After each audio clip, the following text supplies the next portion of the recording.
Salam jumpa dengan saya. Kembali kita bertemu dalam materi dasar untuk Microsoft Excel. Kali ini saya akan menyampaikan beberapa fungsi dasar yaitu count, sum, if, dan if error. Yang pertama adalah count. Count itu berfungsi untuk menghitung, ya, count.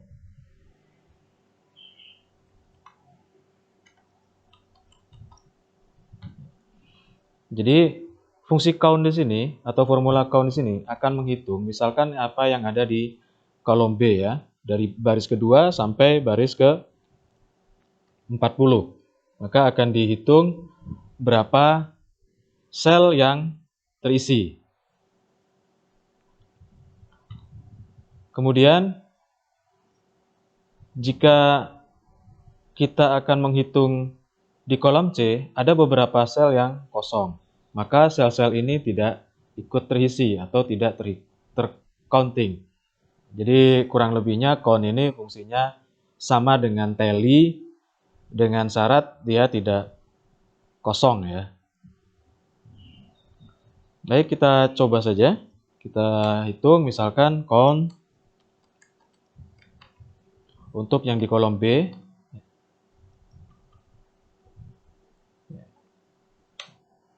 Kita dapat jumlah datanya adalah 39.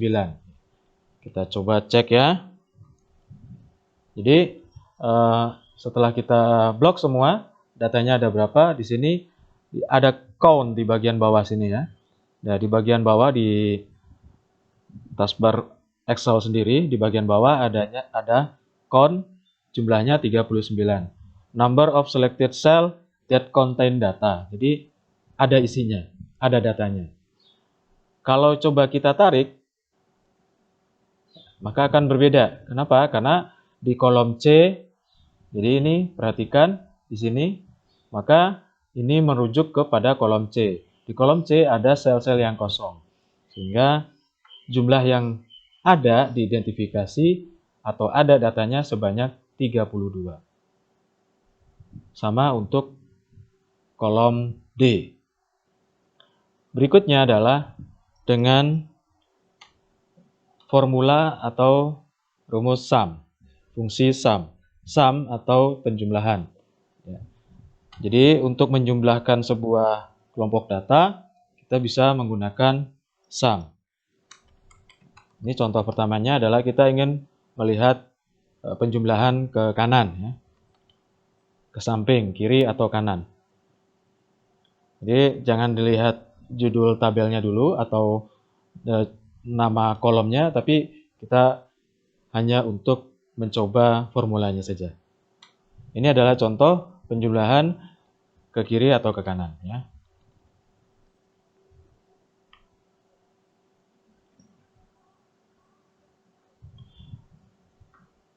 Berikutnya, kita akan melakukan penjumlahan ke atas atau ke bawah.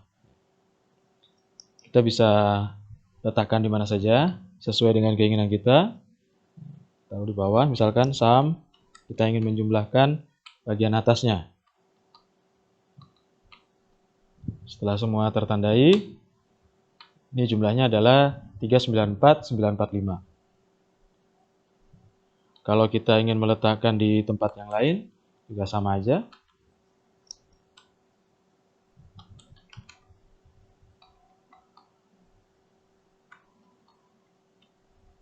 Ya, hasilnya sama. Contoh lain adalah menggunakan sum untuk satu kelompok ya, ada baris dan kolom. Misalkan seperti ini. Maka semuanya akan terjumlahkan. Nilai-nilai yang ada di dalam sel ini sebagai hasil formula yang ada, itu dapat kita cek sesuai dengan yang ada di bagian bawah. Nah, jadi secara otomatis sum of selected cell di sini sudah menunjukkan 1302, cocok ya. Kemudian kita cek yang ini. Ya. Hasilnya adalah 394945, sesuai. Kemudian yang ini 3475, sesuai. Nah, itu adalah fungsi-fungsi dasar dari sum. Berikut adalah ilustrasi dari fungsi if. Ya. Jadi fungsi if itu adalah fungsi yang akan memeriksa sebuah keadaan. Ini adalah salah satu ilustrasi yang saya anggap mudah.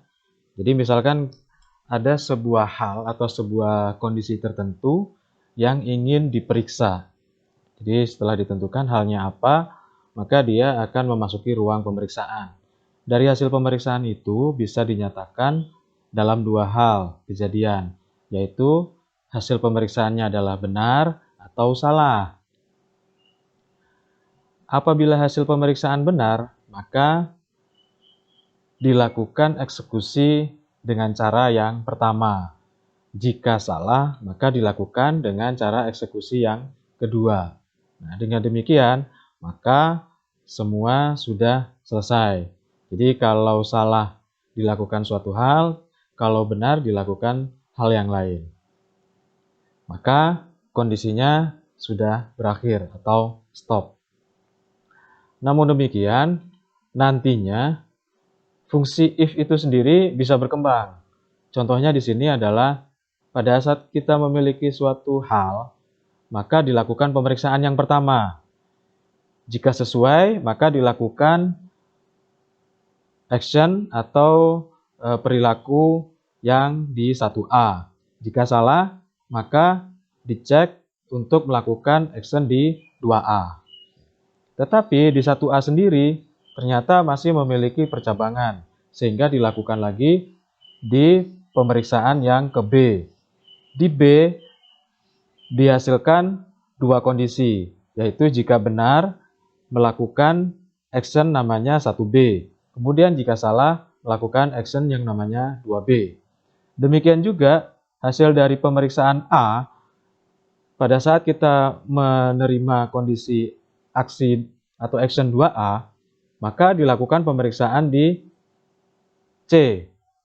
Setelah itu, apabila benar, maka dilakukan action di 1C, jika salah, dilakukan action di 2C. Jadi, fungsi if ini sendiri tidak hanya berhenti di model yang sederhana, tapi bisa juga melakukan percabangan-percabangan dari setiap kondisi, baik yang salah maupun yang benar. Jadi bisa kita bayangkan, pada saat kita melakukan di tahap pertama, hanya ada dua action. Ya. Kemudian pada saat masing-masing kondisi akhirnya diperiksa, yaitu diperiksa di B dan diperiksa di C, maka masing-masing juga akan menghasilkan dua action. Sehingga bisa dilihat pada saat kita hanya memiliki satu pemeriksaan, maka akan muncul dua action, dan pada saat masing-masing action memiliki percabangan, maka kita bisa memiliki 4 action. Jadi kalau kita memiliki dua tahapan untuk semua action, bisa dikatakan kita memiliki 2 pangkat berapa kali kita melakukan tahapan pemeriksaan. Ya, jadi kalau kita misalkan melakukan pemeriksaan di tahap ketiga, hasil dari B akan diperiksa baik yang action 1 maupun action 2B-nya, kemudian action 1C dan action 2C akan diperiksa, maka masing-masing juga akan mengeluarkan 2 percabangan. Sehingga akan ada 2 pangkat 3 dari hasil di fungsi if. Baik, kurang lebih itu analogi atau ilustrasi berpikir untuk fungsi if. Kita akan memasuki contoh realnya, tapi yang untuk sederhana saja. Contoh sederhana yang akan saya pergunakan di sini adalah, jadi kalau kita lihat di sini ada data yang kosong. Jadi dari reported case ke reported death, kemudian fatality rate, nah itu ada sel-sel yang kosong. Jadi bisa disebutkan di sini tingkat kematiannya tidak ada ya, reported death-nya, jadi tidak ada kematian yang dilaporkan, sehingga fatality rate-nya menjadi tidak ada, kurang lebih seperti itu. Nah, jadi kita misalkan saya ambil contoh kasus ya, jadi pada saat kita akan menghitung katakan tingkat kematiannya seperti itu. Jadi tingkat kematian bisa diukur misalkan berapa jumlah yang mati atau meninggal akibat kolera ini yang dilaporkan terhadap kasus yang dilaporkan. Jadi misalkan seperti ini, kita ingin melihat berapa perbandingan antara yang meninggal terhadap yang dilaporkan. Nah, ini tingkat kematian yang dilaporkan, misalkan seperti ini, kita kalikan 100 ya, bisa jadi persen. Nah, jadi tingkat kematiannya 2,68. Nah, jadi ini sesuai ya, 2,68. Ini harusnya 2,68. Nah, kita cek. Nah, pada saat seperti ini, maka hasilnya menjadi 0 ya. Kita tidak menginginkan adanya nilai 0, misalkan seperti itu. Maka kita membuat sebuah kondisi bahwasannya pada saat tidak ada kematian yang dilaporkan, ya, maka hasilnya adalah kosong atau tidak ada. Ya. Jadi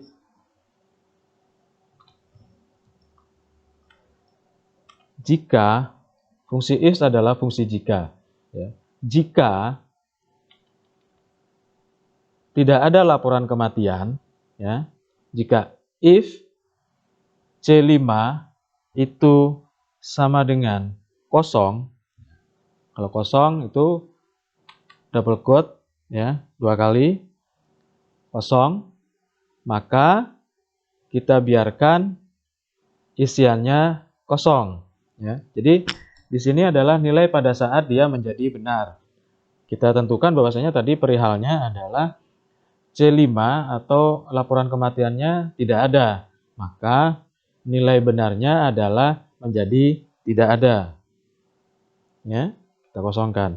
Tetapi jika ada, maka perhatikan, maka harus dilakukan penghitungan, yaitu laporan kematian dibagi dengan jumlah kasus yang dilaporkan dikali 100. Ya. Nah, maka hasilnya jadi kosong, tidak ada ya. Kita copy, Ctrl C, Ctrl V, maka hasilnya sama untuk yang terisi. Sementara yang tidak terisi akan ditinggalkan, kosong seperti itu. Di sini saya sampaikan contoh penggunaan dari if error. Mudah, yang mudah saja ya. Jadi if error itu memberikan kondisi jika yang pertama adalah nilai yang sebenarnya yang diinginkan jika terjadi sebuah pernyataan benar. Yang berikutnya adalah kalau ternyata pernyataannya salah atau muncul error, maka suatu nilai apa yang akan kita munculkan untuk error tersebut. Nah, jadi kita melihat di sini di kolom C itu ada nilai 0 ya. Ada nilai 0. Sehingga kita tahu bahwasanya apabila suatu nilai yang lebih besar yang tidak sama dengan 0 kemudian kita bagi dengan 0, maka dia akan memunculkan error ya. Error yang dimaksud di sini bisa macam-macam, tapi untuk kasus dibagi dengan 0 maka biasanya muncul adalah divide by 0 ya. Kita cek langsung. Ya, seperti ini. Nah, jadi ini menyatakan bahwasanya pembaginya adalah 0, maka muncul error. Untuk itu, kita harus mengkondisikan apabila terjadi error, termasuk error-error selain div 0 ya, divided by 0, misalkan NE, kemudian value, ya, itu bisa di-handle oleh if error ini. Jadi apapun namanya error, maka dia akan memberikan nilai pada saat dia error. Baik. Jadi kita tuliskan di sini if error, kita akan menentukan nilai B dibagi dengan C, ya, itu jika benar. Ya, jika benar. Jika salah, maka kita kondisikan di sini biar terlihat ya. Kita tulis salah. Jadi pada saat nanti harusnya muncul error yang tadi divided by 0, maka nanti yang muncul adalah kata salah. Kita tutup, kita enter. Ya. Tetapi pada saat menghadapi data-data lain yang benar, maka akan muncul angka-angkanya. Tapi pada saat dia muncul error, maka yang dimunculkan adalah salah.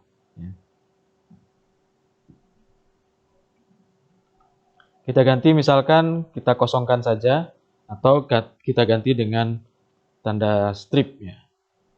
Seperti ini. Baik. Oke. Ya, maka semuanya akan menjadi strip. Baik, itu contoh penggunaan dari if error. Tadi kita sudah belajar bagaimana cara penggunaan dasar dari formula count, kemudian formula sum, formula if, dan terakhir adalah formula if error. Terima kasih, sampai jumpa di video berikutnya.